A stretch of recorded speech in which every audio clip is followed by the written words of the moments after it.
मेरी आंख के तेवर न भुला पाओगे, अनकही बात समझोगे तो याद आऊंगा। हमने खुशियों की तरह दुख भी इकट्ठे देखे, सिफा जीत को पलटोगे तो याद आऊंगा। इस जुदाई में तुम अंदर से बिखर जाओगे, किसी माजूर को देखोगे तो याद आऊंगा। इसी अंदाज में होते थे मुखातिब मुझसे, खत किसी और को लिखोगे तो याद आऊंगा।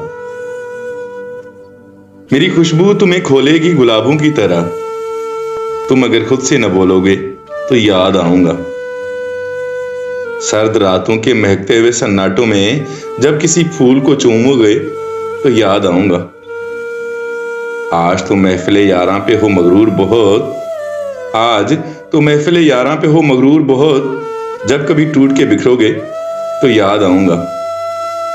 अब तो ये अश्क मैं होंठों से चुरा लेता हूं, आज से खुद इन्हें पूछोगे तो याद आऊंगा। शाल पहनाएगा अब कौन दिसंबर में तुम्हें, बारिशों में कभी भीगोगे तो याद आऊंगा। आज से आएंगे जीवन में तो तुम होके निढाल, किसी दीवार को थामोगे तो याद आऊंगा। इसमें शामिल है मेरे बख्त की तारीकी भी, तुम स्याह रंग जो पहनोगे तो याद आऊंगा। तुम स्याह रंग जो पहनोगे तो याद आऊंगा। अगर आपको शायरी और वीडियो अच्छी लगी तो प्लीज़ मेरे चैनल को सब्सक्राइब करें और दोस्तों के साथ शेयर करें, मुझे सपोर्ट करें। आप सबका बहुत बहुत शुक्रिया।